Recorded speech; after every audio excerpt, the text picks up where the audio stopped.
अस्सलामुअलैकुम व्यूअर्स, हम स्टडी कर रहे हैं noun like and verb like function और करैक्टर ऑफ इन्फिनिटिव।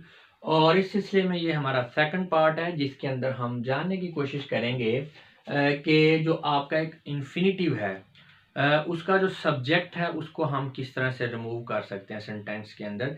यानी ये जो हमारा टॉपिक है omission of subject for the infinitive. अच्छा, इसको इस सब टॉपिक जो है इसको भी दो पार्ट्स में हमने डिवाइड किया है। तो ये इसका ए पार्ट है, यहाँ पे मैंने लिख दिया है पार्ट 2A। नेक्स्ट वीडियो में हम इसी सब टॉपिक का यानी omission of subject for the infinitive इसका सेकंड पार्ट देखेंगे, बी पार्ट देखेंगे। चलें इसको स्टार्ट करते हैं। It is impossible to play the match, ये नामुमकिन है कि मैच खेला जाए। ये हमने एक सेंटेंस लिखा है एग्जाम्पलरी, तो इसे हम मजीद एक्सप्लेन करेंगे जी। It can be noticed that the subject of the verb play in the above sentence is understood because it's referring to a generic person, a person in general। Generic person से मुराद ये है कि कोई भी शख्स, कोई स्पेसिफिक नहीं है, कोई भी हो सकता है, ठीक है ना। अ पर्सन इन जनरल यानी एनीवन। तो अब यहाँ पे इस सेंटेंस में अगर देखें, ये जो आपका वर्ब है यानी जो आपका इन्फिनिटिव है प्ले, तो इसका जो सब्जेक्ट है यानी it is impossible for anyone, ठीक है, कोई भी हो सकता है। तो इसका सब्जेक्ट आपको अंडरस्टूड है कि क्योंकि बात जेनरिक हो रही है तो इसलिए हमने इसको यहाँ पे मेंशन नहीं किया। यानी ये नीचे देखें, आपको समझ आ जाएगी। It is impossible for anyone to play the match, यानी अगर हम यहाँ पे लिखते हैं it is impossible for Ali, it is impossible for Nadia, it is impossible for Zeeshan, तो वो एक स्पेसिफिक था। तो वो यहाँ पे टू प्ले का फिर सब्जेक्ट हमने मेंशन करना था क्योंकि वो स्पेसिफिक था।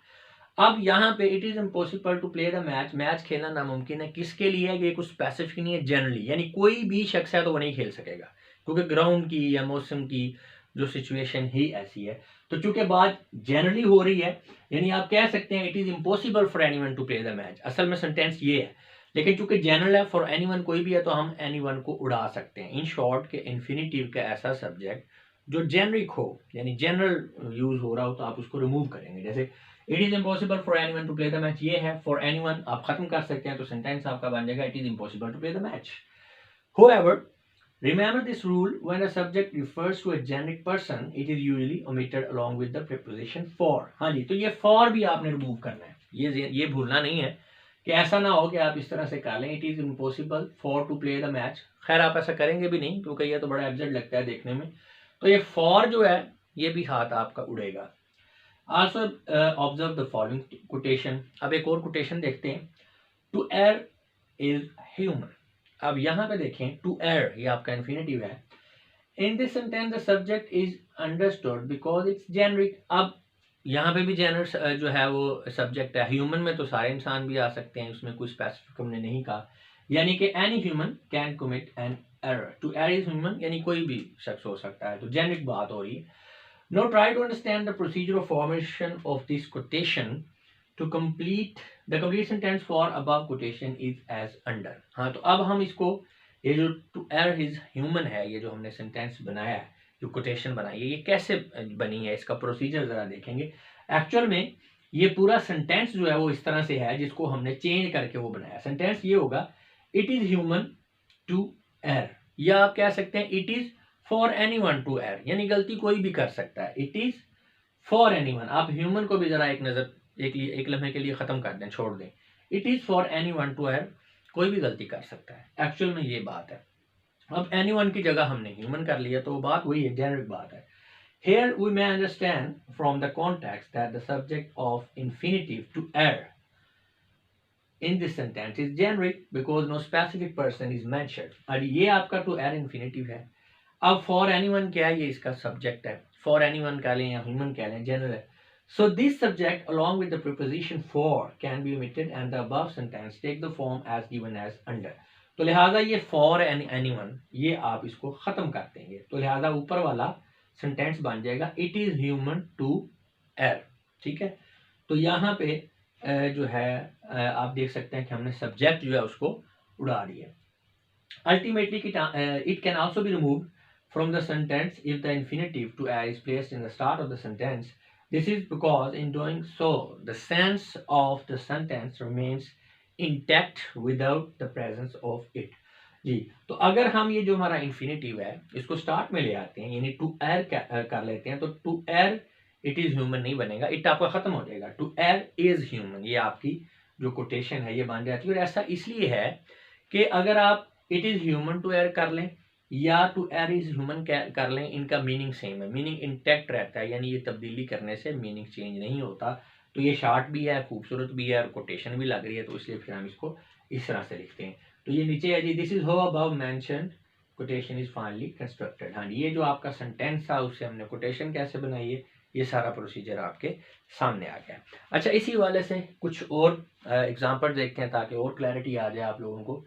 सी आल्सो, जी एक और सेंटेंस है, it will be absurd to perform such an act. अच्छा, इस तरह का जो है वो काम करना बड़ा ये अजीबोगरीब या मजाक खेज जो है होगा या बेवकूफ़ाना होगा। अब यहाँ पे आप देख सकते हैं कि यहाँ पे भी जो आपका टू परफॉर्म है, इसका जो सब्जेक्ट है ये जनरल है, यानी किसी के लिए हम स्पेसिफिकली बात नहीं कर रहे कि यार ये it will be abject for Ali, it will be abject for Nadia, it will be abject for Zeeshan, किसी के लिए स्पेसिफिकली नहीं कह रहे। यहाँ पे जनरल बात होगी, यानी it will be abject for us, for you, for him या हर, फॉर एनीवन, ठीक है, फॉर एनीवन एक्चुअली। तो always remember that the subject of the main verb is identical with that of the infinitive. It is necessarily omitted along with for. जी अच्छा, ये अब दूसरी situation है, यानी एक तो मैंने जनरल वाली बात की ना कि अगर सब्जेक्ट जनरल है आपके इन्फिनेटिव का तो आप उसको खत्म कर सकते हैं। दूसरी बात है, आपका एक सेंटेंस है उसमें एक आपका इन्फिनेटिव है और एक आपका मेन वर्ब है।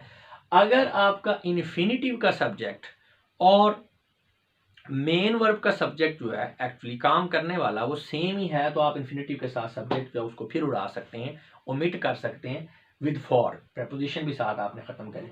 अब इस सेंटेंस में जरा गौर देखें कि यहाँ पे it will be absurd for us to perform such an action. तो एक्शन जो है एब्सर्ड किसके लिए होगा, फॉर अस के लिए, यानी कोई भी शख्स है, यू है, एनीवन है, उसी के लिए एब्सर्ड होगा और उसी ने एक्शन परफॉर्म करना है। यानी ये जो आपका एब्सर्ड है और ये जो है सॉरी इट विल बी, ये आपका जो वर्ब बन रहा है मेन वर्ब, और यहाँ पे टू परफॉर्म है, उसका बेसिकली जो है वो दोनों का सब्जेक्ट यही बन रहा है, फॉर अस है या फॉर यू है। तो इसलिए जब आपका इन्फिनेटिव और मेन वर्ब इनका सब्जेक्ट सेम है तो आप जो है जो इन्फिनेटिव का सब्जेक्ट होता है विद द प्रीपोजिशन फॉर, इसको ओमिट कर सकते हैं, रिमूव कर सकते हैं, सादा लफ्जों में कहें तो उड़ा सकते हैं। तो यहाँ पे पीछे वाला ये रूल था एक, और ये अब दूसरा रूल आ गया, सेकंड रूल ये।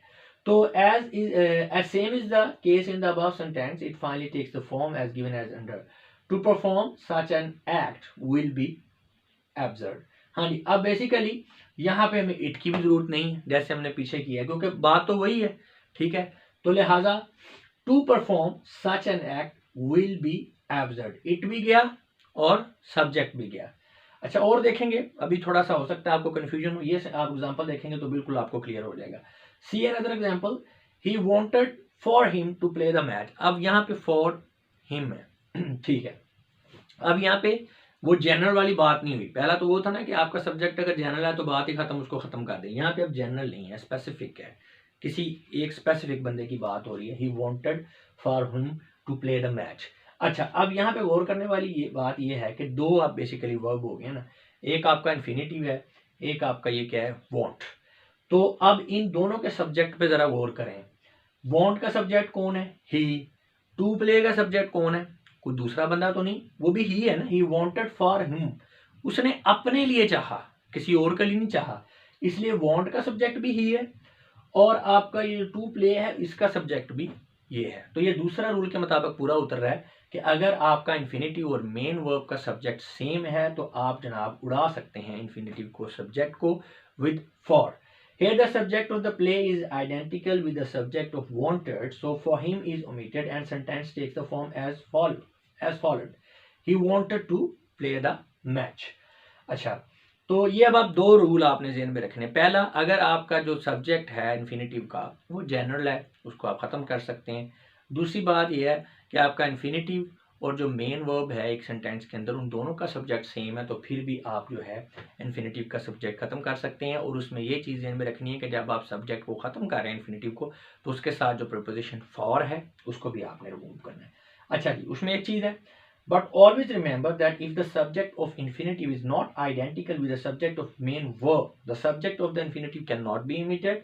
Only for is omitted in such a situation. जी, तो ये तो पता ही है। अब जब ऊपर वाला रूल है कि आइडेंटिकल है तो रिमूव करना है, जब आपका मेन वर्ब और आपका इन्फिनेटिव उनका सब्जेक्ट आइडेंटिकल नहीं है तो फिर तो आप रिमूव नहीं करेंगे। हाँ, लेकिन उसमें फॉर आपने रिमूव कर देना। एग्जाम्पल देखें, द कैप्टन आस्क्ड, ठीक है, फॉर यानी for him to play the match. Basically ये तो फॉर आप खत्म कर देंगे। अब यहाँ पे जो है टू प्ले जो है इसका जो है सब्जेक्ट हिम है, और जो आस्क है इसका जो सब्जेक्ट है वो कैप्टन है। तो ये दो डिफरेंट सब्जेक्ट हैं इन्फिनेटिव और वर्ब के, इसलिए हमने ये जो इन्फिनेटिव का सब्जेक्ट है हिम, इसको मेंटेन रखा है, मेंटेन किया, और लेकिन फॉर इसके साथ खत्म कर लिया। इसी तरह the captain asked Ali to play the match. अब इसी तरह टू प्ले का सब्जेक्ट अली है और आस्क का सब्जेक्ट क्या है, कैप्टन। यानी मेन वर्ब और आपका इन्फिनेटिव इनका सब्जेक्ट डिफरेंट है, इसलिए हमने यहाँ पे रिटेन किया है अली को, और ये इसका सब्जेक्ट है जी, लेकिन फॉर हमने इसमें से खत्म कर दिया। He asked him to play the match. अच्छा, अब यहाँ पे आपको कंफ्यूजन हो सकती है, जैसे यहाँ पे he wanted for him to play the match था, तो हमने फॉर हिम को खत्म कर दिया। अब यहाँ पे he asked him to play the match, तो यहाँ पे हमने जो है हिम को रखा हुआ है। ये हिम जो है यहाँ पे इसका मतलब ये है कि ये हिम जो है ये ही को रेफर नहीं कर रहा, ये कोई दूसरा बंदा है। ही और है और हिम कोई और है, ठीक है ना। तो दो डिफरेंट बंदों को हम मेंशन कर रहे हैं, ठीक है ना, कि उसने उसके बारे में कहा, ठीक है, उसने उसके बारे में कहा। तो ये हिम जो है इसको रेफर नहीं कर रहा। यहाँ पे भी सब्जेक्ट आपके आइडेंटिकल नहीं है, इसलिए हमने ही वो, यानी ये जो आस्क है इसका सब्जेक्ट ही है, टू प्ले का सब्जेक्ट हिम है, यानी ये कोई और है, ठीक है। ये हिम जो है इसकी ऑब्जेक्टिव फॉर्म नहीं है इस वाले ही की। He asked him to play the match. अब यहाँ पे मैंने नोट भी लिख दिया ताकि आपको याद रहे। इन द लास्ट सेंटेंस, ये वाले, him refers to a person other than one referred by he, यानी जिस सब पर्सन को ही रिफर कर रहा है, हिम जो है उसको नहीं, किसी और पर्सन को रिफर कर रहा है। अच्छा, अभी भी अगर आपको थोड़ा बहुत इसमें कंफ्यूजन हो रही है इस चीज़ को समझने की कि जो हमने ओमिशन ऑफ सब्जेक्ट जो है इसको करना है, ओमिट करना है इन्फिनेटिव के लिए, तो आप परेशान नहीं होना। ये अभी ये पार्ट है, इसके फ़ौरन बाद अभी बी पार्ट आएगा, उसको भी देखें। तो इंशाल्लाह उम्मीद है कि उसको देखने के बाद आपको क्लियर हो जाएगा ये कि किस तरह से हम जो है इन्फिनेटिव का सब्जेक्ट जो है उसको ख़त्म कर सकते हैं।